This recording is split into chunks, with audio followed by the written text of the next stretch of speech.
I opened my eyes, but I could not see anything. It was dark, completely dark. There was no light at all. Everything was black. I closed my eyes and opened them again, but I could see nothing. Where was I? I was lying on my back. I was lying on something hard and cold. I reached out my hand and felt a stone floor. The stones were cold and damp. I was lying on my back in a stone room. Was I in a tomb? Was I in a place where dead bodies were buried? I had to move. I had to find out. I turned over onto my hands and knees. Then I started to crawl forwards. In a few seconds, I found a wall. It was cold and wet. Maybe I was in a room that was under the ground. I followed the wall, very slowly. I thought that I was moving in a circle. I was not sure. Then I had an idea. I tore a piece of cloth from my shirt and put it on the floor, near the wall. Then I walked along the wall of the room. I counted the number of times that I moved my hands forward. 20, 30, 40 times. Where was the piece of cloth? Had I gone past it in the dark? Had I gone around the room twice? I counted up to 100 before I found the piece of cloth, but I did not find a dead body in a coffin. I was not in a tomb. Where was I? I tried to remember. I remembered that I was in Toledo, in Spain. Then I remembered a courtroom and men in red gowns. They had asked questions, more and more questions. Their voices were soft and their eyes were bright. How many hours had they questioned me? I could not remember. The questions had gone on and on. But what was my crime? What law had I broken? I did not know. I was very frightened. I thought that the questioners were going to torture me. But no one had cut me with sharp blades. No one had hit me. No one had burnt me with hot iron. Now I must be in a jail. This room was a prison cell. Maybe I would die here, without food, or water, or light. I closed my eyes again, and I must have slept. When I awoke, I moved my foot and it hit something.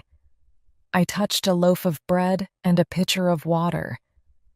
A jailer had come into my prison cell and left food and drink. I knew that my prison cell was large, but what was in the center? For a few minutes, I sat with my back against the wall. Then I started to crawl straight ahead, across the floor of the cell. I moved very slowly. Suddenly, my hand went down and forward. I had found a hole, a pit in the floor. I could feel and smell damp air. The air was rising up from the pit. I guessed that the pit was very deep. I had almost fallen into it. My body shook with fear. My skin was covered with sweat. The drops of sweat fell from my face and down into the deep hole. Suddenly, I heard a noise. A small door opened above my head, and light shone down on me. For a few seconds, I saw my prison cell. Then the small door shut again, and everything was dark and black. I was right. I was in a room with a deep pit in its center. I understood now. My torturers had been waiting and watching. They wanted me to jump into the deep pit. They wanted me to end my life. I slowly crawled back to the pitcher of water and the bread. My arms and legs were shaking. I was weak and too tired. I took a piece of bread and started to eat. The bread tasted of salt. I quickly drank the water from the pitcher. Soon after this, I felt very, very tired. I slept again. When I awoke, the cell was not completely dark. I could just see its walls. The room was square. Each wall was about 15 feet long, and the walls were not made of stone. They were made of metal. High in the center of the ceiling, there was a small door. Strange and terrible pictures were carved into the metal walls. The pictures were of evil spirits and monsters. I was lying on my back, but I could not get up. I was no longer lying on the stone floor. My body was tied to a wooden bed. A rope was tied around my chest, but I could move my arms. I reached out my hands and tried to find the pitcher of water. I was very thirsty. There was no water, but I found a dish of meat. I put a piece of the meat into my mouth. No, I could not eat the meat. It tasted terrible. It was full of salt and strong spices. My jailers wanted me to be thirsty. This was a new torture. I looked up at the ceiling. I could see a picture there. It was a picture of time, an old man with a long beard. Pictures of time always showed an old, bearded man with an hourglass in his hand. Hourglasses had 2 containers inside them. The containers were made of glass, and they were joined in the center. One of the containers was filled with sand. When all the sand had run from one container to the other, an hour had passed. Time also held a long, sharp scythe. Every living thing is killed by time. But in the picture on the ceiling, the blade of time's scythe was not part of the painting. This blade was real, and it was sharp. It was made of metal, and it hung down from the ceiling. The blade was like the pendulum of an old clock. As I watched, the pendulum started to move. It moved slowly, backward, and forward. Suddenly, I heard a noise beside me. It was the sound of many small animals running on hard ground. Then I heard high, sharp cries. Rats! There were rats here in the cell. They had climbed out of the pit. Several large black rats ran across the floor toward my wooden bed. I moved my arms and shouted. I tried to frighten them away. The rats looked at me with their red eyes. They opened their mouths, and I saw their sharp, pointed teeth. Were the rats going to be my next torture? I looked up at the pendulum again. It was moving more quickly now. As it moved backward and forward, it made a soft whooshing sound. Whoosh! The pendulum swung back behind my head, and I could not see it. Then it swung forward over my feet. Whoosh! As I watched, I saw that the pendulum was lower. Very slowly, the pendulum was getting closer to me. Now I saw the reason for the pendulum. This was how I was going to die. The sharp blade of the pendulum was going to kill me, but it was not going to kill me quickly. It was going to cut my body very, very slowly. The pain would be terrible. How many times was the blade going to cut my body? How long was I going to lie on the wooden bed? How many times was I going to scream as my blood ran onto the floor? One of the rats ran over my hand. I cried out and pulled my hand away quickly. The dish of meat was still beside me. The rats could smell the meat, and they 5 wanted it. Suddenly I had an idea. I reached out my hand and took some of the meat from the dish. Then I rubbed the spiced meat onto the rope that was around my body. I nibbed the meat all along the rope.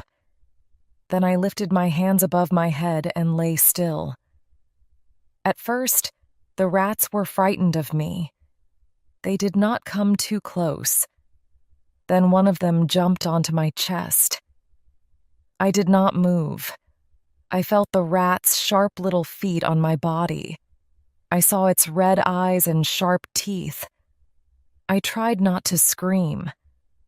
The rat put its nose closer to the rope. It smelled the spiced meat on the rope. The rat started to bite the rope with its sharp teeth. It was eating the meat that was on the rope. Soon another rat jumped onto me. It started to eat the rope too. More and more rats came. They ran over my face. They ran over my body. I kept my mouth and eyes closed. I tried not to shout in fear. I tried to stop my body shaking. The rats' feet and tails touched me. I felt the horrible animals on my mouth and my eyes and my nose. I heard their high, sharp cries. The sound of the pendulum became louder. Soon, the whooshing sound of the pendulum was louder than the sound of the rats. The blade was coming closer to my body. I felt the air move as the pendulum passed over my face. The pendulum swung very wide. I counted each time that it passed over me. 6 seconds. 7 seconds, then the blade swung back. 6, 7, whoosh, 6, 7, whoosh. The pendulum swung lower and lower. It was now only a few inches above me, and it was moving more slowly. The huge blade frightened the rats, and they ran away. The animals knew that they were in danger. They had eaten part of the rope, but I was not yet free. I waited for the pendulum to cut the rope completely. 7 seconds. 8 seconds.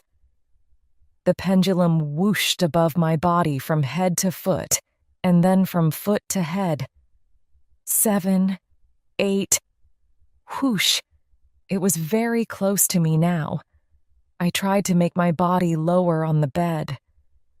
Where was the blade of the pendulum going to bite me? Was it going to cut my head? Was it going to cut my chest or stomach? I screamed. The blade bit and it cut the rope.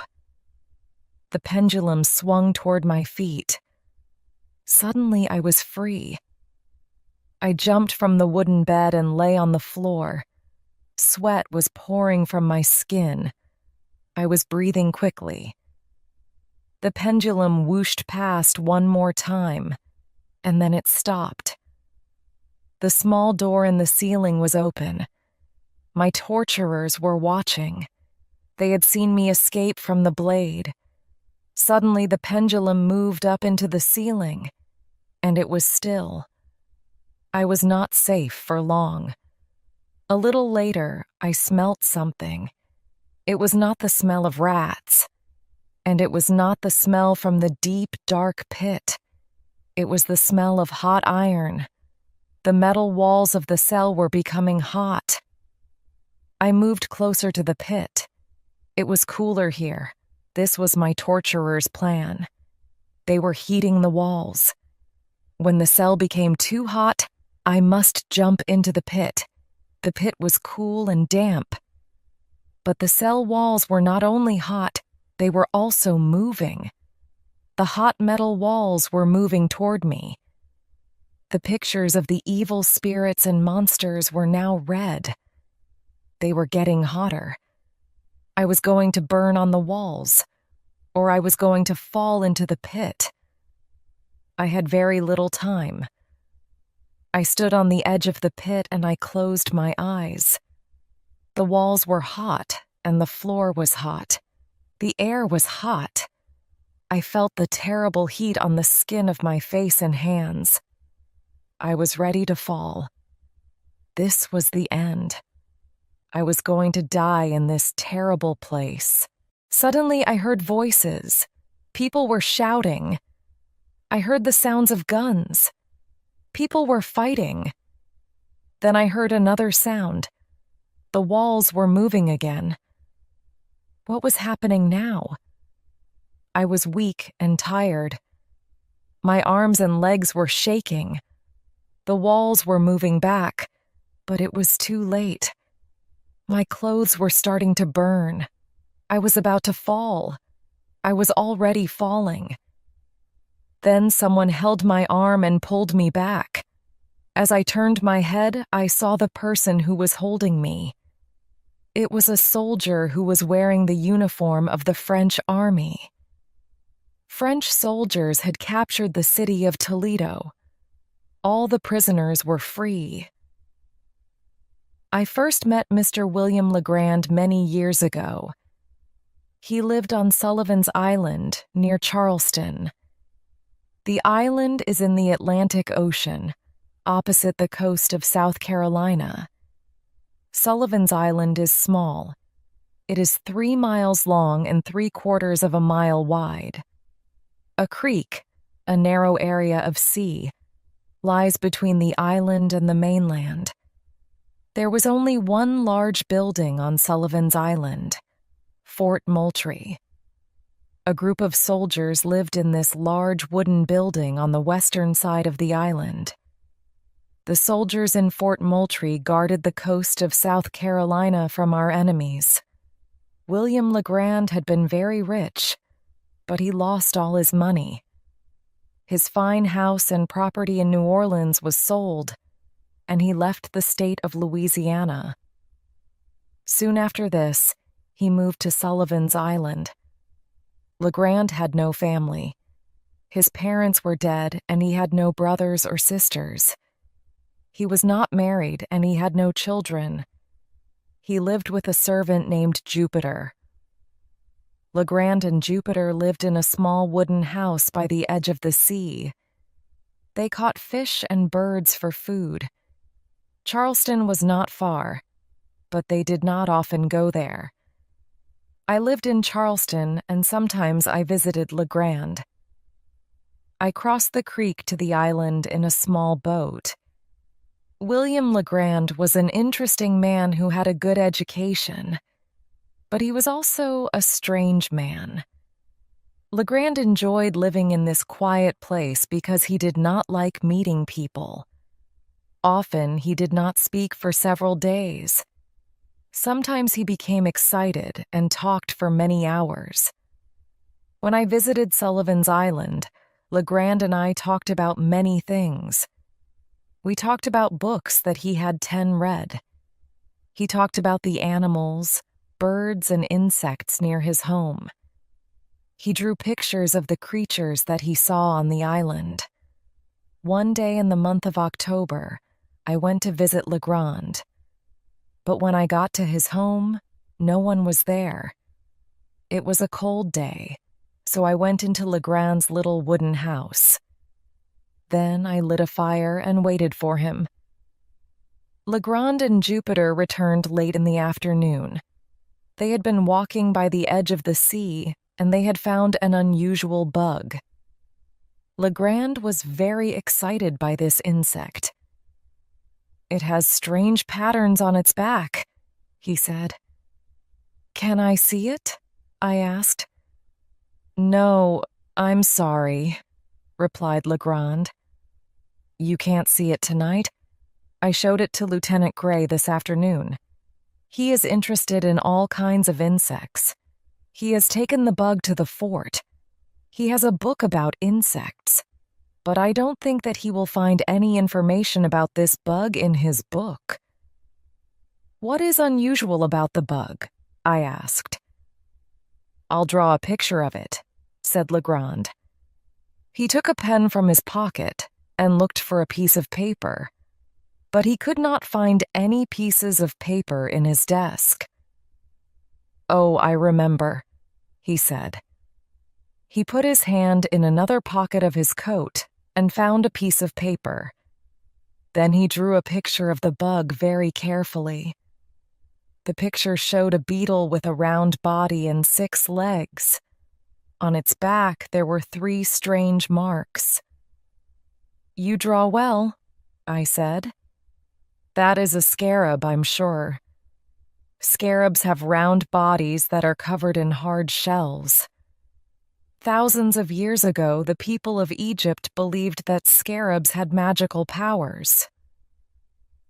"That bug was never alive," said Jupiter suddenly. "It's made of metal, gold. I've never held such a heavy bug." "Don't listen to Jupiter," said Legrand. "Maybe the bug is a scarab, and yes, it is a golden color. But it has these very unusual marks on its back. 3 black spots. There are 2 small spots above a larger spot. The spots are like 2 eyes and a mouth. It's a pattern of a skull, the head of a dead man. A picture of a skull is sometimes called a death's head. I have discovered a bug that no one has seen before." I took the paper and looked at the drawing. It was now late. Outside, it was almost dark. I went closer to the fire and held the paper near to the light of the flames. Now I could see the drawing more clearly. The paper was very old and thick. It was made of an animal's skin. I saw the 3 spots on Legrand's drawing of the bug. It certainly had a pattern of a skull, a death's head. I also saw some writing in red ink. I had not seen the writing earlier. "What do these strange letters mean?" I asked. I gave the paper back to Legrand. Legrand stared at the paper for several minutes, but he did not say anything. He did not speak about the bug or die picture again. He did not speak to me at all for the rest of the evening. I thought that he wanted to be alone. So the next morning, I said goodbye to him and Jupiter. Then I left Sullivan's Island and returned to Charleston. I thought no more about the picture of the bug or the red writing. About a month later, Jupiter came to Charleston. This was unusual. Jupiter did not leave Sullivan's Island often, and he never came to Charleston alone. He came to see 13 Me. "Is anything wrong?" I asked him. "Mr. Legrand is sick," said Jupiter. "Does he have a fever?" "No, he's sick in his mind," Jupiter replied. "He walks about the island. He takes the boat across the creek to the mainland. He won't eat and he doesn't sleep. His face is pale, like a ghost. All day and all night he writes numbers and letters in a book. He only talks about the gold bug and a death's head. The bug has made Mr. Legrand mad. Mr. Legrand has sent me here. He has written this note to you." I opened the note and read these words. "Dear friend, I was not polite when you visited me. I'm sorry about that. But I must speak to you again. Please come to Sullivan's Island. I have something very important to tell you. Poor Jupiter is worried about me, but I'm not sick. Come to my home immediately, and I'll tell you my news." William Legrand. I went to Sullivan's Island with Jupiter immediately. I found Legrand sitting in his wooden house. He did not look sick. He was not lying in his bed. He was sitting at a table. He was looking at something on the table in front of him. Then he wrote in a small book. "Are you well?" I asked. "I'm very well," Legrand said quickly. His eyes were bright and shining. "I'm glad that you have come. Look at this." He showed me a golden beetle that was lying on the table. "That is the gold bug," said Jupiter. The golden insect was very heavy. Was it made of gold? I've studied the beetle, said Legrand, but I've also studied this paper. Legrand picked up the piece of thick, old paper that had his drawing on it. On the day of your visit, I found the bug when I was walking with Jupiter, said Legrand. We were by the sea. The bug was lying on the ground. A few feet further along, there was a boat. The boat was very old and broken, and it was lying on the edge of the sea. In the bottom of the boat, there was this piece of paper. I put the bug in the paper and put them both in my pocket. A few minutes later, we met the lieutenant from the fort. I gave him the bug because he wanted to study it. Then Jupiter and I went back to the house. When we talked about the bug, I wanted to make a drawing for you, Legrand went on. But I had no paper. Then I remembered the paper in my pocket. I drew my picture on one side of the paper. I did not know that there were some letters in red ink on the other side of the paper. You held the paper near to the heat of the fire. This made the letters clearer. Then you gave the paper back to me. Since that evening, I've studied that writing. I don't understand, I said. Please explain. Legrand was excited. He started to speak quickly. I believe that the gold bug has magic powers, he said. It's showing us the way to something very important. The gold bug, the skull pattern on its back, and the red letters on the paper. These are all clues, important pieces of information. That is what I think. The clues will show us where to find something that is very valuable.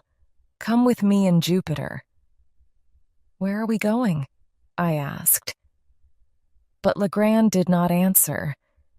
Maybe Jupiter was right. Maybe Legrand was mad. I followed the two men to their little rowboat that was outside the house. There were some tools in the bottom of the boat, 2 shovels and a pickaxe. I looked at the tools. Are we going to dig a hole in the ground? I asked. But Legrand did not reply. He started to push the boat down into the sea. Legrand, Jupiter, and I got into the boat. Jupiter pulled on the oars and the boat started to move away from the island. Many times Legrand looked at a compass. Sometimes he asked Jupiter to row the boat further toward the north. When we had crossed the creek to the mainland, we pulled the boat up out of the water. Then we walked for about 2 hours. Again and again, Legrand looked at the compass in his hand. I did not speak, and neither did Jupiter. A few times Legrand said the words, "Good, good." I became tired, and I wanted to return home. What was the reason for this journey? I could not guess. As the sun was setting, we came to a tall cliff that rose up from the land. The light of the sun shone onto the side of the cliff. We could see a flat, narrow ledge on the cliff's side. The ledge was like a wide mouth in the rock. Trees surrounded the tall cliff. One tree was very tall and very, very old. Legrand took us toward the tall tree and stopped. He looked up at its branches. "Can you climb that tree?" Legrand asked Jupiter. "I can climb any tree," Jupiter answered. "Very well, Jupiter. Take the gold bug and climb the tree," said Legrand to his servant. "Climb the tree and tell me what you can see." Legrand gave the golden insect to Jupiter. There was a piece of string around the bug. Jupiter started to climb the tree. I watched him as he went up and up. Soon we could not see him. "Jupiter," Legrand called out, "how many branches have you climbed?" "I'm on the 6th branch," Jupiter replied. Climb to the 7th branch on the east side of the tree. Then look along that branch of the tree, Legrand said excitedly. Can you see anything on the branch? There's something white, Jupiter shouted. Oh, sir, it's a skull. A dead man's head is sitting on this branch. The skull is fixed to the branch. Someone took a dead man's head up here. Good. Drop the bug into the left eye of the skull, Legrand shouted to Jupiter. But the bug will fall down, Jupiter replied. Yes, yes, Legrand shouted. I want the bug to fall to the ground. Yes, sir, Jupiter said. I'm dropping the bug now. Legrand watched very carefully. The bug was heavy. I heard it fall. We both saw the gold bug shining as it lay on the ground. You can come down now, Jupiter, he said. I've got the bug. Legrand put a wooden peg in the ground where the gold insect fell. Now we must measure 50 feet from the tree, said Legrand. He took a tape measure from his pocket. He put one end of the tape measure against the tree and laid it out along the ground, toward the peg. Where the tape measure measured 50 feet, Legrand stopped. Dig here, he said. Jupiter took the pickaxe and started to dig. He soon hit something in the ground. Oh, sir, he said, more bones of a dead man. I saw long bones and a skull. Legrand removed the bones from the hole. Then he picked up a shovel. Dig deeper, Jupiter, he said. I saw the blade of a knife. Then I saw 3 or 4 old coins. They looked like pieces of gold. The sun was very low in the sky now. It was almost dark. I lit a lantern and held it above my head. The light shone down into the deep hole. Soon there was a sharp sound. Legrand's shovel had hit wood and metal. My shovel has touched something, he said. It's a box. Then he removed more soil from the hole. After a few minutes, I saw a wooden box with handles made of metal. It was very heavy, and Legrand and Jupiter could not lift it. But Legrand pulled open the lid of the box and looked inside. I held the lantern nearer to the box and looked closer. Inside the box, there was wonderful treasure. There were gold and silver coins and beautiful jewels. I was shocked. Legrand put his hands into the box and laughed. We'll take this treasure back to Sullivan's Island, he said. We'll take as many of the coins and jewels as we can carry. Then we'll come back for more. I forgot that I was tired. I was excited. We carried about 1/3 of the treasure back to the rowboat. Then we went back to Sullivan's Island and put the gold, silver, and jewels in Legrand's house. We made 2 more journeys to the mainland. Each time, we took away another 1/3 of the treasure. As we returned to Sullivan's Island for the 3rd time, the sun was rising. By dawn, we were exhausted. But all the treasure was in Legrand's house. Then the 3 of us, Legrand, Jupiter, and I, slept for several hours. When we awoke, we looked at the treasure. Legrand started counting the coins and jewels. Legrand, how did you know about this treasure? I asked. And how did you know where to look for it? The old paper gave me the clues, Legrand said, and you helped me to understand the clues. But I did nothing, I said. You're wrong, said Legrand. You held the paper close to the fire. There's secret writing on the paper. When the paper became hot, the writing became red. Legrand took the old piece of paper from his pocket and put it on the table. "Look," he said. And he pointed at lines of letters, numbers, and marks that were written in red ink. "There are also 2 small pictures with a message," Legrand said. "At the beginning of the message, there's a picture of a skull, a death's head. Pirates used skulls, death's heads, to frighten people. Pirates put black flags with pictures of white skulls and bones on their ships." Legrand smiled. Then he went on. "At the end of the message, there's a picture of a small goat. The word for a young goat is a kid. One of the most famous pirates was Captain Kidd. The drawing of the goat is a picture word for Captain Kidd's name. Captain William Kidd sailed along this coast in the 17th century," I said. "People believed that he buried some of his treasure somewhere in South Carolina. This is a message about his treasure." "Yes," replied Legrand. "I believe that too.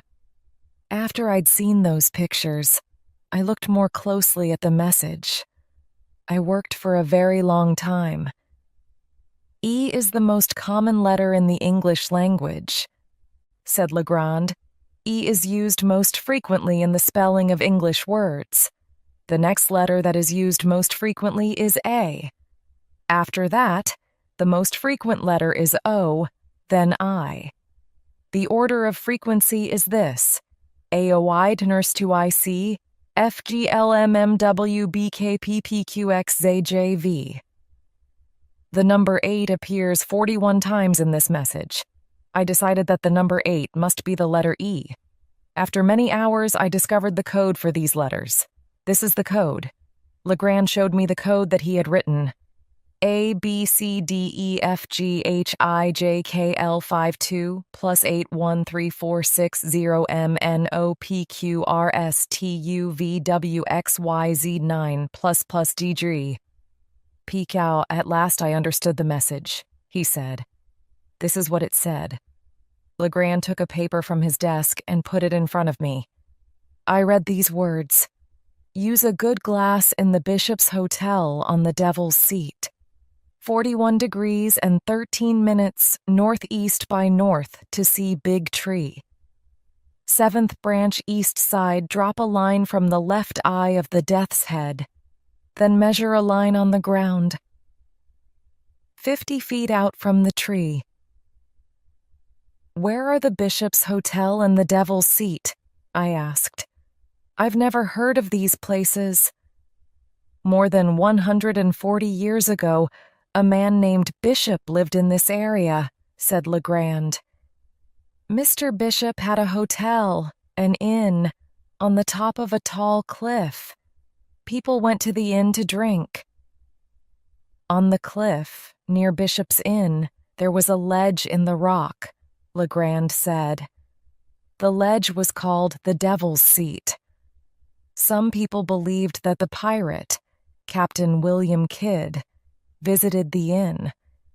He sat on the ledge in the rock. He watched the ships sailing along the coast." "I read the message again," said Legrand.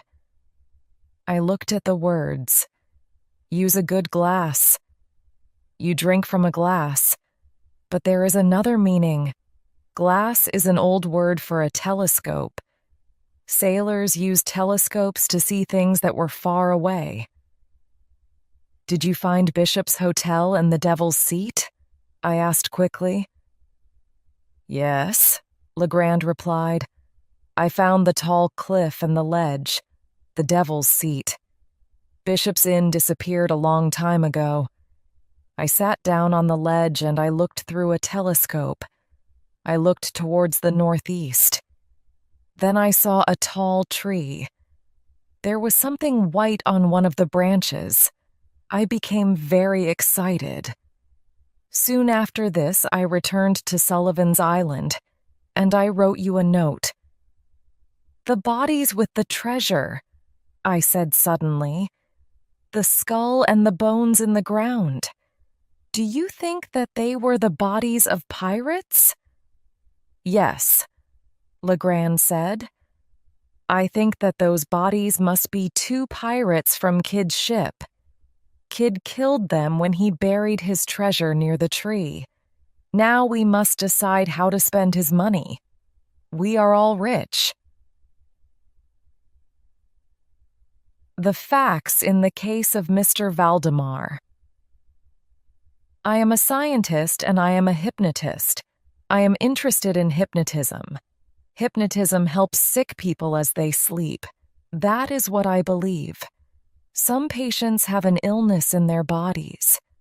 Some patients are sick in their minds. When a patient is hypnotized, they can help themselves. As the patient sleeps, he or she listens to the words of the hypnotist. The patient's own thoughts can help their minds and bodies to get well. This is the way that I make my patients sleep. First, I move my hands in front of the patient's face. Then I speak slowly and clearly. My voice is deep and soft. Your eyes are heavy, I say. You will sleep. A few seconds later, the person is sleeping, but the person is also awake. The person can hear everything that I say. I give orders. The person follows my orders. Some people are easier to hypnotize than others, but I cannot hypnotize a person who does not want to be hypnotized. A few years ago, I had an interesting idea. No one had been hypnotized just as they died. What happened to the mind and body of a person as they died? Was it possible to stop death? Soon I was able to study this idea. I had a very interesting case. Here are the facts about a special patient. Mr. Ernest Valdemar was a scientist like myself. I knew him well and he liked me. Mr. Valdemar was also interested in hypnotism. We talked about my idea. We talked about death and hypnotism. Mr. Valdemar was very ill. He had a disease in his lungs. In a few months, he was going to die. He was frightened of death. His illness gave him a lot of pain. And he did not want to have a painful death. He wanted to sleep because of the pain. He wanted to be hypnotized. I will hypnotize you just before you die, I said. Mr. Valdemar was pleased. Then one Saturday night he sent me a note. Please come to my room immediately. My death is close. I cannot live another day. I went to Mr. Valdemar's room. His doctor was with him. The doctor could do nothing more for Mr. Valdemar. He said goodbye to his patient and left his room. A nurse was looking after Mr. Valdemar in his last hours of life. Mr. Valdemar was sitting in his bed. He was holding a pen in his hand. He was writing in a small book. His face was very pale and very, very thin. I could see the bones of his skull under his skin. And Mr. Valdemar's skin was not white. It was gray. Hypnotize me, said the sick man. His voice was weak. I will die before midnight. Hypnotize me now. I moved my hands in front of Mr. Valdemar's face. I had done this many times before. I did not speak. I hypnotized Mr. Valdemar easily. His eyes closed immediately. Soon he was asleep. The nurse and I laid the patient flat on the bed. Was he alive or dead? He was breathing very slowly. I held a mirror up to his lips. I saw his breath on the mirror. He was alive, but he was very weak. Mr. Valdemar, are you asleep? I asked. Yes, said the sick man. Don't wake me. I'm dying. After a few minutes, I asked the question again. Mr. Valdemar, are you asleep? Mr. Valdemar gave the same answer. Yes, he replied. Don't wake me. I'm dying. Then his eyes opened a little. I saw only the white part of his eyes. His lips moved, and I saw his teeth. Then his mouth opened, and I saw his tongue. It was black. Suddenly, all the breath came out of Mr. Valdemar's body, and he was quiet. Mr. Valdemar was dead. I was sure of this. His arms and legs were cold. He was not breathing, and his heart was not beating. So I was very surprised when he spoke to me. But his voice did not come from his mouth. It came from somewhere deep in his body. I've been sleeping, but now I'm dead, said Mr. Valdemar. After this, Mr. Valdemar did not change. He was dead, but he was not dead. The nurse closed Mr. Valdemar's mouth. Maybe he was not dead. I spoke to him again. Maybe he tried to reply, but he could not.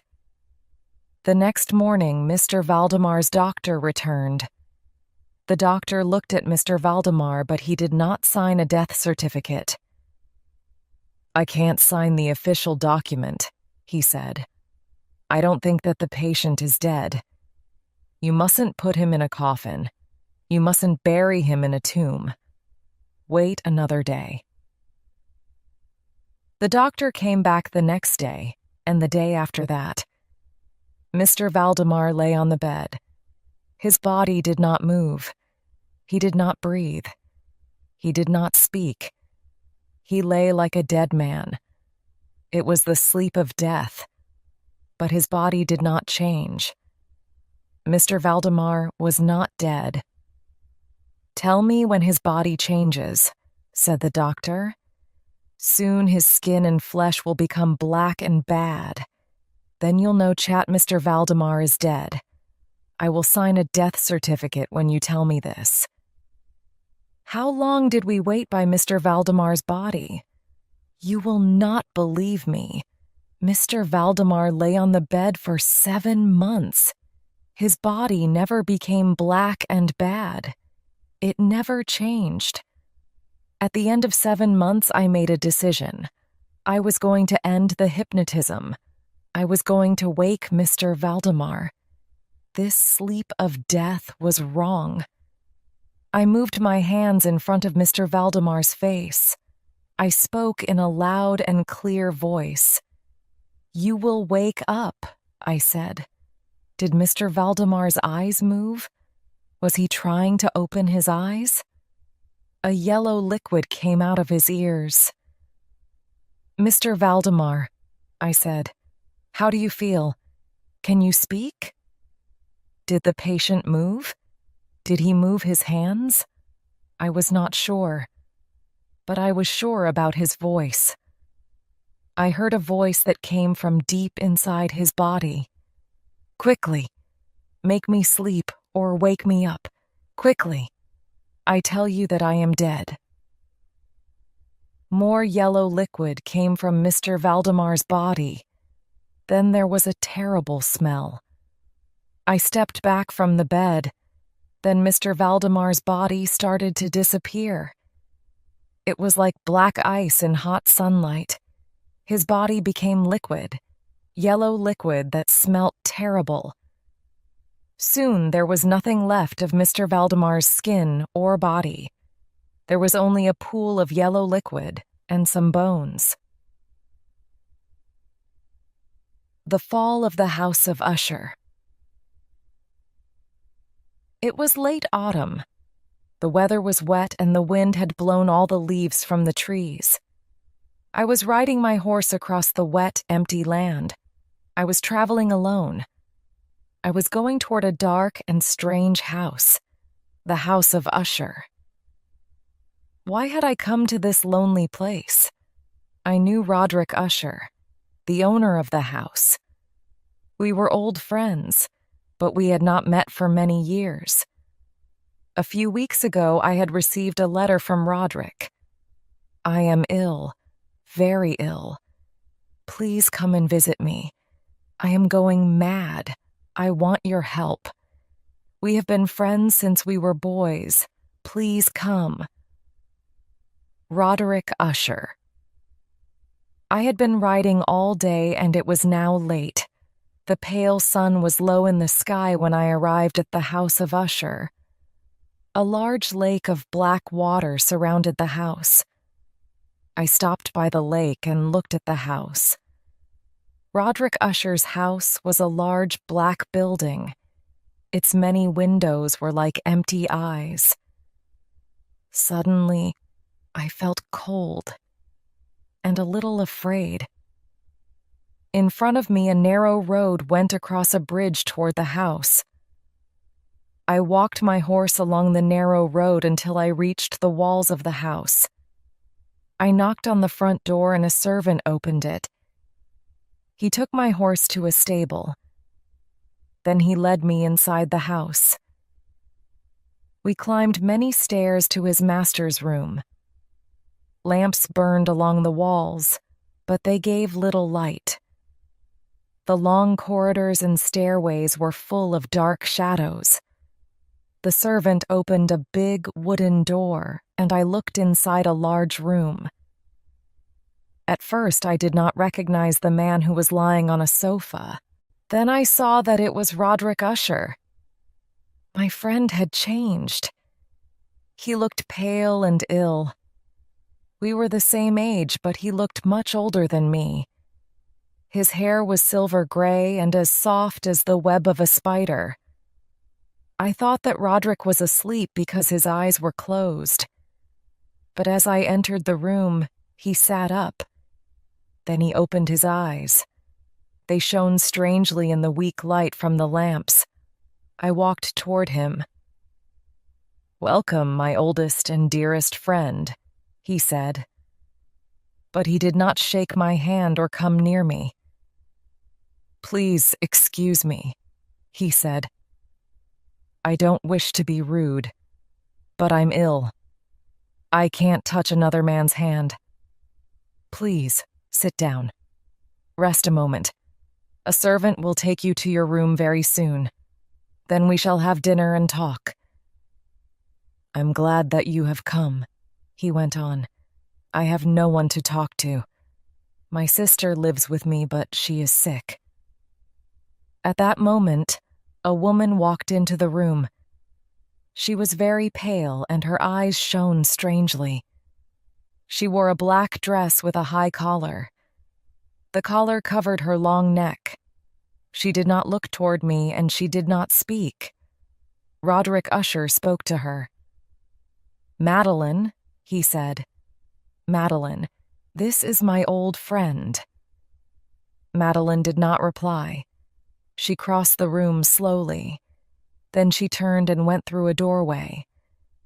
Madeline left the room as silently as she had entered it. Roderick Usher put his hands over his face. "My sister has a strange illness. She is neither awake nor asleep. I fear that she'll not live long." He rang a bell and a servant took me to my room. I lay on the bed and rested for an hour before dinner. I thought about Roderick and his sister. They were both behaving strangely. I did not feel comfortable in the house, but I could not leave immediately. I felt more comfortable at dinner. Roderick asked me about my life. He looked happier. I forgot about his sister and the strange old house. Roderick Usher looked after me well for several days. We ate and drank and talked. We read books in the library. I painted pictures. Roderick played the guitar. I did not see Madeline again, and I did not ask about her. Roderick had been alone for too long. He talked about happier days. We talked about the time when we were boys. But sometimes Roderick suddenly stopped talking. He stared in front of him. Then he turned his head to the left, then to the right. Was he listening to something? There was a look of sadness and fear on his face. I, too, felt afraid at these times. I did not like this house of Usher, but I had come a long way to visit Roderick. I could not leave my friend. He wanted me to stay with him. As the days passed, Roderick became more quiet and sad. One evening he suddenly came into my room. "Madeline is dead," he said. I was shocked. I did not know what to say. I did not know what to do. "I need your help," said Roderick Usher. Madeline had been very ill. She was going to die. I knew this. But she mustn't be buried near a church. She'll lie in this house. I'll keep her body in a room under the house. Will you help me? My friend's words frightened me, but I did not ask any questions. I do not know why. We carried Madeline's body down many steps to a room under the house. No one had been in the room for many years. There were soft, gray spider's webs hanging from the ceiling. The air was cold and damp. There were several lamps burning on the walls, but they gave little light. A wooden coffin was in the center of the room. I helped Roderick to put his sister's body in the coffin. She wore a white dress. Her face was as white as her dress. Roderick looked at his sister for a long time. "Madeline will rest here," he said sadly. His face was pale, and I saw the bones of his skull beneath the skin. He had not eaten for several days. Madeline was not breathing, and her heart was not beating. But Madeline's body was not cold. Then I knew, and I was afraid. She was dead, but she was not dead. Roderick fastened the lid on the coffin. Then he led me out of the room. "No one will ever come here again," he said. "Madeline is resting now. No one will wake her." But from that moment, Roderick Usher never rested. He did not sleep. How long can a man live without sleep? He walked from room to room. He stared in front of him. He turned his head to the left, then to the right. Was he listening to something? Was Roderick Usher mad? I, too, could not sleep. I lay on my bed and thought about the strange house of Usher. Suddenly, my bedroom door opened and Roderick came into the room. He was holding a lamp. His eyes were bright and wild. "Did you hear it?" he said. "Did you see it?" "Hear what?" I asked. "See what?" "You will understand soon," he said. He pulled back the curtains and opened the window. It was dark outside and there was a storm. The wind was blowing and rain was falling. Then a flash of lightning lit the sky. A few seconds later, there was a crash of thunder. The wind blew into the room. It screamed as it blew around the room. The door crashed shut and the flame in the lamp went out. Suddenly, there was a loud noise and the floor of the room moved. "I can hear the softest sounds," Roderick said. "I can hear everything. I can hear her." "Who can you hear?" I asked loudly. I covered my face because the wind was blowing into my eyes. "Madeline," Roderick replied. "I can hear her. She's coming here. She has opened her coffin. She's coming up the stairs. She's coming for me." The strong wind blew around the room again. It blew the door of the room open. Outside, Lightning flashed again and again. Suddenly I saw Madeline Usher. She was standing in the doorway. She was wearing the white dress, but it was no longer white. Her dress was covered in blood. Madeline had broken out of her coffin. She had torn her hands and her face. There was blood on her fingers, her face, and her dress. Madeline's eyes were open, but she saw nothing. She stared in front of her. She held her hands out toward her 36th brother. Slowly, Roderick went toward her, and she closed her blood-red arms around his body. Roderick gave a terrible scream and fell to the floor. Madeline fell with him. Their bodies lay on the floor, and they did not move. They were both dead. I ran from the terrible house of Usher. I ran across the narrow bridge. When I reached the other side of the lake, I turned around. I looked back at the house. The wind was still blowing around the house. It made the sound of a wild animal, and I could see the wind. It was black and terrible. Lightning flashed in the sky and thunder crashed. Then a bright flash of lightning hit the house and the walls broke. Slowly, the house started to fall. With a great roar, the house fell into the lake. Then the water of the lake covered the house of Usher, and there was silence. Down into the maelstrom. I read about the maelstrom in a book, and I always wanted to see it. The maelstrom appears in the sea near the coast of Norway. In the northwest of that country, there is a region called Nordland. And near the coast of Nordland, there is a group of islands called Lofoten. Two of the Lofoten Islands are called Moscow and Vurg.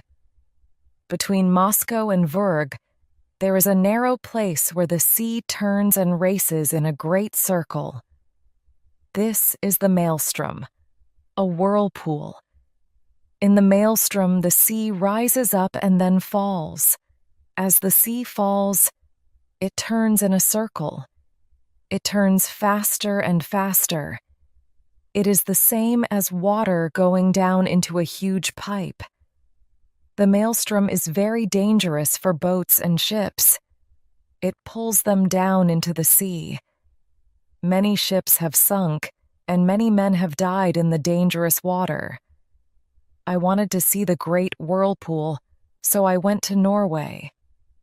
When I got to Nordland, I found a guide.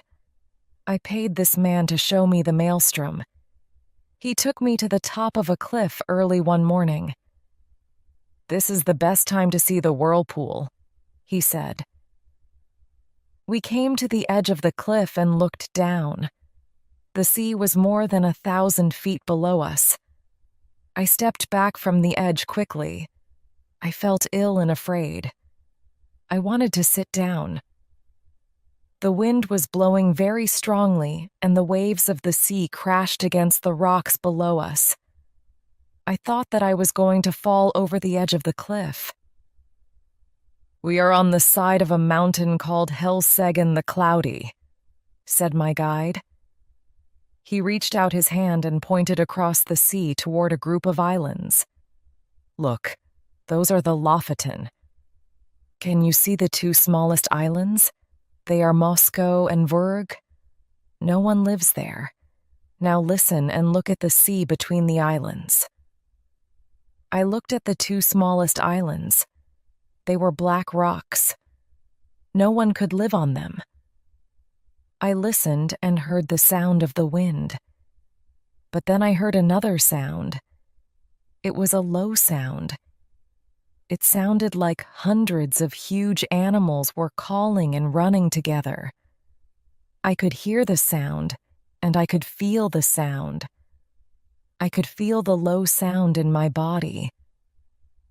"The tide is turning," said my guide. He pointed down to the sea below us. The tide turns twice each day. Look at the sea. It is turning and moving in another direction.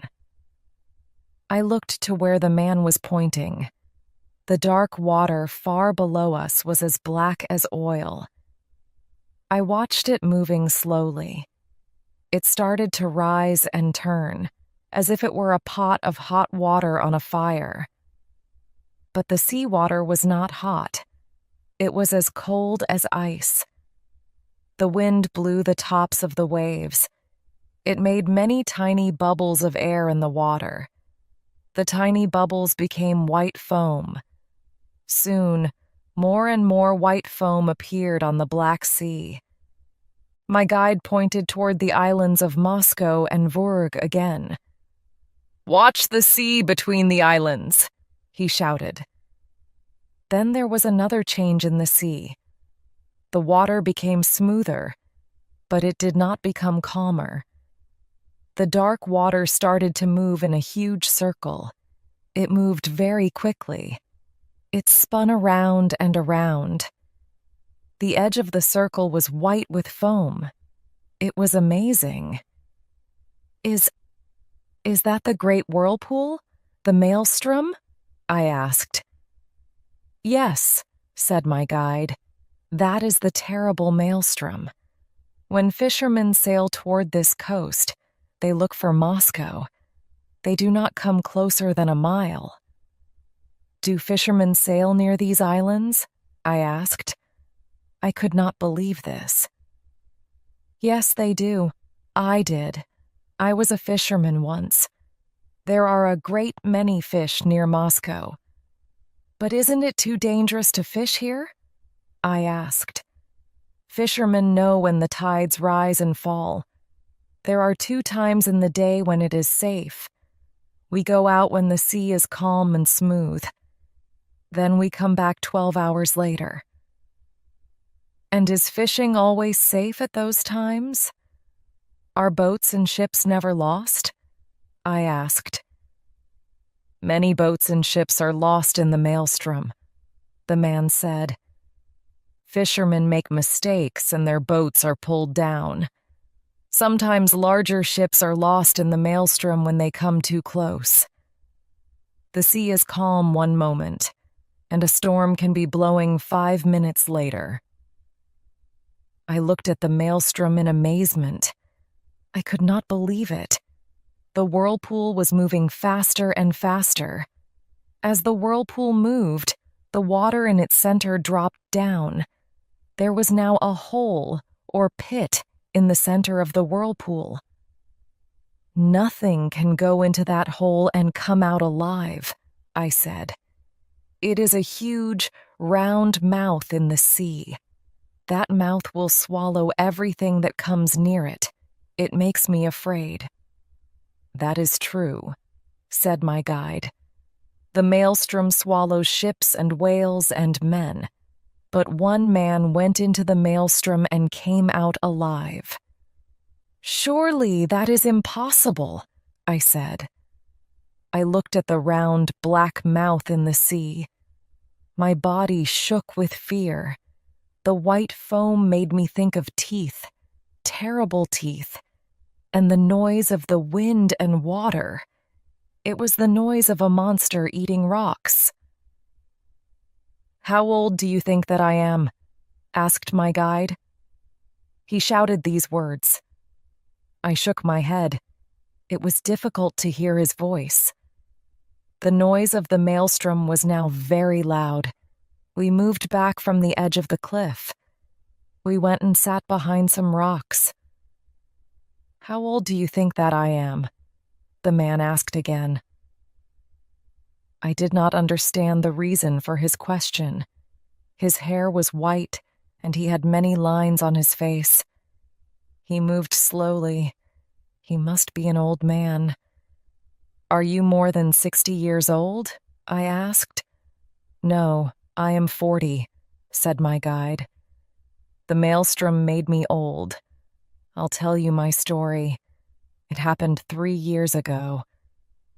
This is my guide's story. I am writing his words.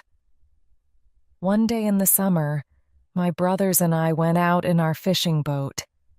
It was 7 o'clock in the morning of July 10th. The sea was calm and smooth. We sailed past Moscow Island to look for fish. There were many fish in the sea that day. We caught a large number of them and loaded them into our boat. We were very busy and we forgot how many hours had passed. In summer, we have nearly 20 hours of daylight in Norway. The nights are short. There are only 4 hours of darkness. When I looked at my watch, I saw that it was 6 o'clock in the evening. We had to pass Moscow Island at 7 o'clock. That was the time when the tide turned. It was safe at 7 o'clock that day. We were about an hour away from 42 Moscow. We started to return home immediately. A storm came suddenly. Dark clouds covered the sky and the wind started to blow. Our boat raced before the storm. Faster and faster, we sailed toward home and safety. When I looked to the northeast, I saw Moscow Island. The sea was moving very quickly, but it was almost the safe time of the day. It was almost 7 o'clock. I was sure of this. I took my watch out of my pocket again and looked at it. Then I had a terrible shock. My watch still showed 6 o'clock. It had stopped. My brothers were in the front of the boat. I called to them. "The maelstrom!" I shouted. "My watch was wrong. We are too late." It was not the safe time of day. It was the time when the great whirlpool opened like a mouth in the sea. We were going to die. Our boat shook. It shook as if it were a dog throwing water off its body. Then the boat suddenly became still. A few seconds later, the tide picked up our boat and started turning it. It pulled us into the circle of white water around the edge of the whirlpool. Our boat moved slowly and steadily around the edge of the whirlpool. It circled many times. Each time that our boat circled, it moved a little closer to the great mouth in the sea. From the edge of the circle, the wall of the pit was as steep as a cliff. I had to look down at it. I could not turn my head away. Around and around we went. My brothers held onto the mast in the center of the boat. We could not speak. The noise of the wind and water was too loud. I could not hold on to the mast. I held on to a wooden barrel. It was our barrel of drinking water. The barrel was almost empty. Our boat moved faster and faster. Now the clouds had disappeared from the sky and we saw the moon. I thought that we had been in the whirlpool for many hours. The hours of darkness are between 2 and 7 o'clock in the morning. Could we live a little longer? The safe time of the day was 7 o'clock. Could we live for 3 or maybe 4 hours more? The answer was no. The moon showed us the black mouth in the sea. We were going to fall into that mouth. But we did not fall. The boat did not fall suddenly from the wall of water. We moved down smoothly and steadily. I had time to think about death, my death. I thought about the water going into my mouth and lungs. I was going to drown. Was the sea going to take our bodies and keep them? Or was it going to throw our bodies back onto the land? I looked down into the black pit. Our boat was on the side of the wall of water. The wall of water was turning faster and faster. I looked straight down the pipe of water, but I did not fall. We were moving so quickly in a circle that we did not fall. I was amazed. The air raced past me. I was on the edge of death, but I was alive. It was strange. I was excited. But the fear of death fell on my brothers. They took a rope and tied themselves to the mast in the center of the boat. I also took a piece of rope. I tied the rope around my body and onto the barrel. Where was the bottom of the sea? It could not be far. And I knew that there were sharp rocks at the bottom of the sea. We were going to be cut and broken on the rocks. Our boat moved lower and lower down the black pipe. Then the boat moved to the left and the right. It shook. I was thrown into the black water of the pit. But I did not sink beneath the water because I was tied to the barrel. The barrel stayed on the top of the water. I saw the boat and my brothers fall down into the pit. We were turning around in the whirlpool. Then the boat disappeared and I started to rise. The barrel moved up slowly, and it took me with it. Then suddenly I was no longer in danger. One moment I was on the wall of water. The next moment I was on the top of flat, smooth water. The sea had changed. It was calm. The whirlpool had disappeared. I was no longer looking down. I was looking up. I was looking up at the sky. It was dawn, and the sun was shining. Sunlight shone from behind the mountain, Helseggen the Cloudy. Fishermen were sailing their boats toward me. They pulled me from the water. No one believed my story. My brothers never returned. Our boat never returned. And my friends and family did not know me. I now looked 20 years older. My black hair had become white. Fear had made lines on my face. The Mask of the Red Death. A terrible disease came to this country. The illness was called the Red Death. No one was safe. Soon many people were sick. There was no help, no cure. The Red Death killed half of the people in this land. Prince Prospero, the ruler of this country, wanted to escape from the terrible disease. He called all his courtiers to his castle on the top of a hill. When all of the most powerful people in the land were inside the castle, the gates and doors were closed. They were fastened and no one could get in or out. Prince Prospero had plenty of food inside the castle, and there was plenty of wine to drink.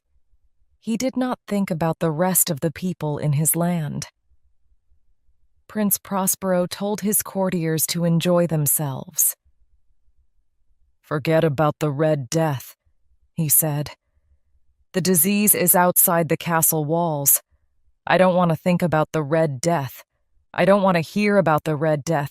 I don't want to see the Red Death. I want everyone to be happy." The prince prepared a mask for his courtiers. There was going to be music for dancing. There was going to be wonderful food to eat. There was going to be good wine to drink. Dancers and singers were going to entertain the guests. Everyone was going to wear masks. Their faces were going to be hidden by the masks. There were 7 special rooms in the castle. Each room was a different color. And each room had a great window in one of its walls.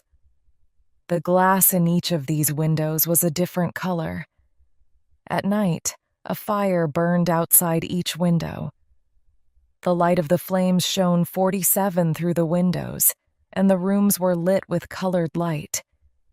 These rooms were together in a line. The prince and his courtiers went from one room to the next room.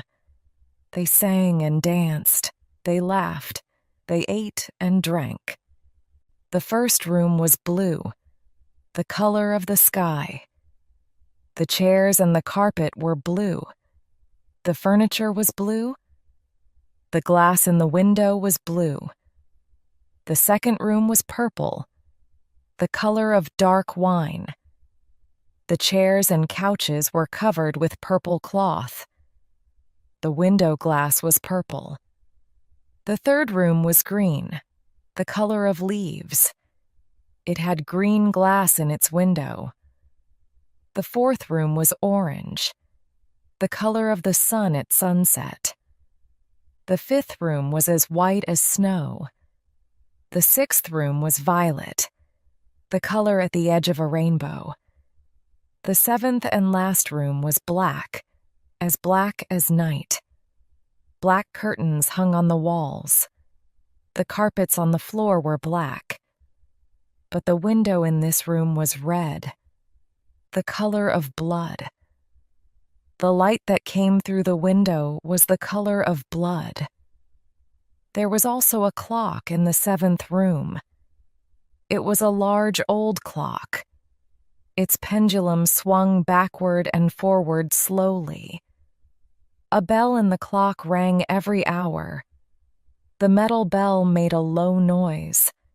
Everyone in the castle heard the bell. Every hour they stopped and listened to the clock. When the bell rang, the musicians stopped playing music. The dancers stopped dancing. The courtiers stopped eating and drinking. The faces of the men and women became pale. They held their hands in front of their eyes. When they heard the clock, they became afraid. When the clock was silent, they took their hands from their faces and they laughed. Then the musicians started playing again. The dancers danced. Everyone ate and drank. They forgot about the clock until the next hour. Prince Prospero was pleased. This was his finest mask. He thought of nothing but the mask. The courtiers enjoyed themselves. Their only thoughts were about the food, drink, music, and dancing. The mask had started in the afternoon. The courtiers did not worry about the clock at first. The bell rang once. It rang twice. It rang 3 times. The courtiers stopped for only a few moments as the bell rang. Then the mask continued. The guests walked from room to room. When night came, fires were lit behind the great windows. Light shone through the glass. The light was the color of each of the windows: blue, purple, green, orange, white, and violet. But one room was empty. No one wanted to enter the 7th room. This room had red light coming through its window, and it had the great clock. The bell of the clock rang 10 times. Everyone stopped. Then they ate, danced, and drank again. 11 o'clock came. The courtiers stopped for a longer time, but soon they were enjoying themselves once more. Finally, the bell rang 12 times. The courtiers stopped and waited. They all listened as the bell rang 12 times. Midnight. Suddenly they saw a stranger. No one had seen this stranger's mask before. Who was this person? No one could enter or leave the castle. How had the stranger entered? The stranger wore a long white gown. He wore the clothes of a dead man in a tomb. His mask was terrible and frightening. He had the face of a dead man. There was blood on the mask, and there was blood on the stranger's clothes. Prince Prospero was not pleased. He did not want to remember the Red Death. Who had come wearing a mask that reminded them of the Red Death? "Take him!" shouted the prince. Kill him! Several men moved toward the stranger. The stranger looked at the men. They stopped walking. Was there a mask on the stranger's face? Or was the sign of disease on the stranger's face? The men were afraid. "Take him!" shouted the prince again. "Kill him!" But no one touched the stranger. Everyone moved away from him. The prince was angry. The stranger walked from the blue room into the purple room. Everyone moved away from the stranger with the mask of the Red Death. Everyone was afraid. Prince Prospero followed the stranger from the blue room to the purple room. He followed him from the green room to the orange room. He followed the stranger from the white room to the violet room. There was only one more room. The stranger stood in the black room. He stood in front of the great clock. The hands of the clock had stopped at midnight. The bell was never going to ring again. The red light from the window fell on the stranger and the clock. The red light was the color of blood. Prince Prospero pulled a knife from his belt. He went into the black room. He was going to kill the stranger. The red light fell on the stranger, and he turned toward Prince Prospero. The stranger was not wearing a mask. Prince Prospero cried out in pain. The knife fell from his hand. The prince fell onto the ground in front of the clock. He was dead. Then every one of the courtiers fell onto the floor. Their bodies shook. Blood came from their ears, their eyes, and their noses. The floor became red with blood. They cried in fear as they died. Prince Prospero no longer ruled in the castle. The castle had a new master. Red Death was the ruler now. The oblong box. My home is in New York, but several years ago I stayed in Charleston, South Carolina for a few months. At the end of my visit, I returned to New York by ship. In those days, we traveled by sailing ships. Sailing ships took about a week to sail from Charleston to New York. When the winds and the tides were good, the journey took 6 days. If there was little wind and we had to wait for a good tide, the journey took 8 days. There were no regular days and times for ships to sail. Passengers went to a shipping office. They asked a clerk where ships were going. The clerk told the passengers the names of the ships and their destinations. Then he wrote the passengers' names beside the names of the ships. The captains of the ships looked at this list. Then they sent messages to the passengers when their ships were ready. A ship was going to sail from Charleston in the middle of June. Its destination was going to be New York. I booked a cabin on the ship. Then I waited in a hotel. I wanted to find out the names of the other travelers. The list of the passengers' names was kept in the shipping office. So I went to the shipping office and I looked at the list. There was one name on the list that I knew, Cornelius Wyatt. Cornelius and I were students together at university. A few months earlier, I had heard news about Cornelius Wyatt. A friend in New York wrote me a letter. Cornelius had married a beautiful and charming young woman. I wanted to meet Mrs. Wyatt. I had never seen her. Why were Cornelius and his wife in Charleston? Cornelius was an artist. He painted pictures. He also bought and sold paintings. Old paintings were worth a lot of money in New York. Was that the answer to my question? Maybe Cornelius had found a valuable painting in Charleston. There were many old families in South Carolina. The families had brought many paintings from Europe. Was Cornelius taking an old painting to New York? I was going to find the answer to both these questions soon. We were traveling together on the same ship. A captain sent a message. His ship was going to sail to New York the next day, June 15th. I went to the harbor and boarded his ship. I looked at the list of passengers and their cabins. Cornelius Wyatt had booked 3 cabins. He had the 2 cabins opposite mine and the cabin beside mine. He was not traveling alone.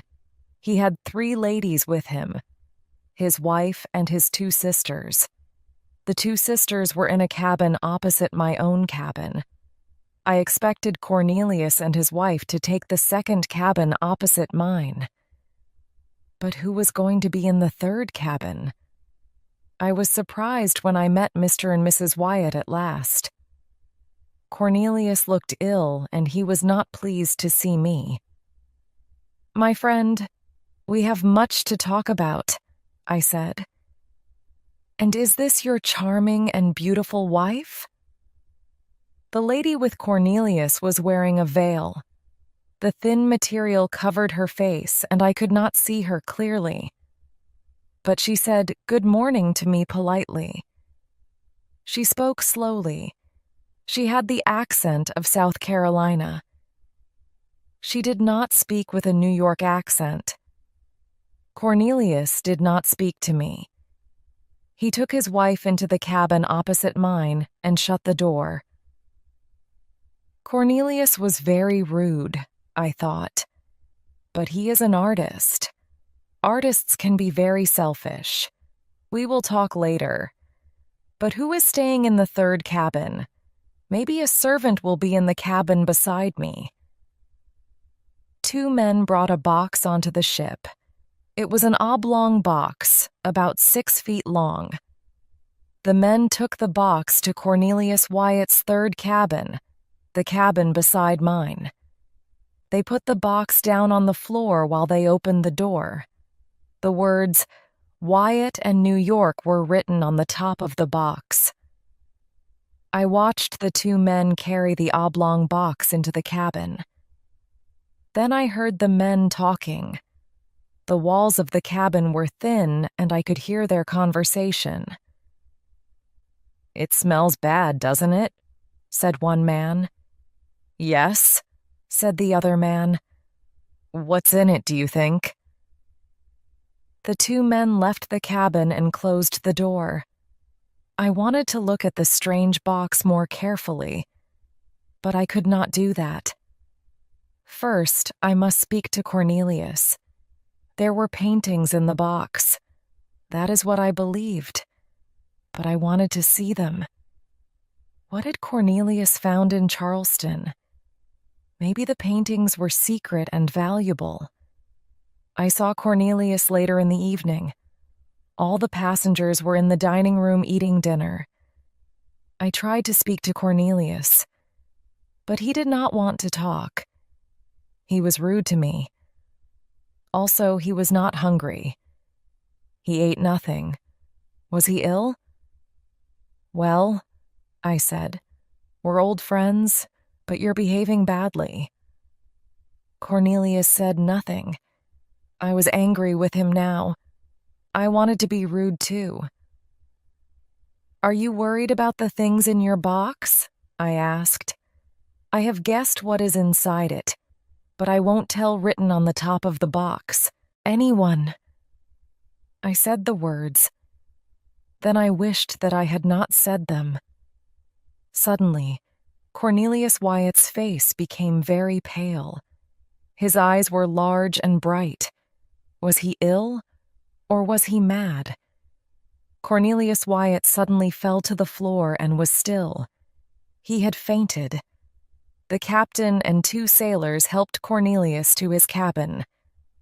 I went to my own cabin and tried to sleep, but I could not rest. I heard someone open the door of the cabin beside me. Had Cornelius gone into the cabin? Had he gone to look at his pictures? I heard the sound of metal on wood. Was Cornelius opening the box? Maybe I slept a little then. Maybe I dreamt. I thought that I heard the sound of someone crying. Cornelius stayed in that cabin. He did not want to come out. Food was taken to him. He did not eat it. Those paintings must be extremely valuable, I said to myself. Cornelius cannot leave them for a minute. Then I thought of another reason for my old friend's strange behavior. Mrs. Wyatt did not stay in her cabin. She came out and talked to the other passengers. I saw her in the dining room. I was very surprised. I had been told that Mrs. Wyatt was beautiful and charming. But she was neither beautiful nor charming, and she was not young. My friend had said that Mrs. Wyatt was from New York, but she spoke with a South Carolina accent.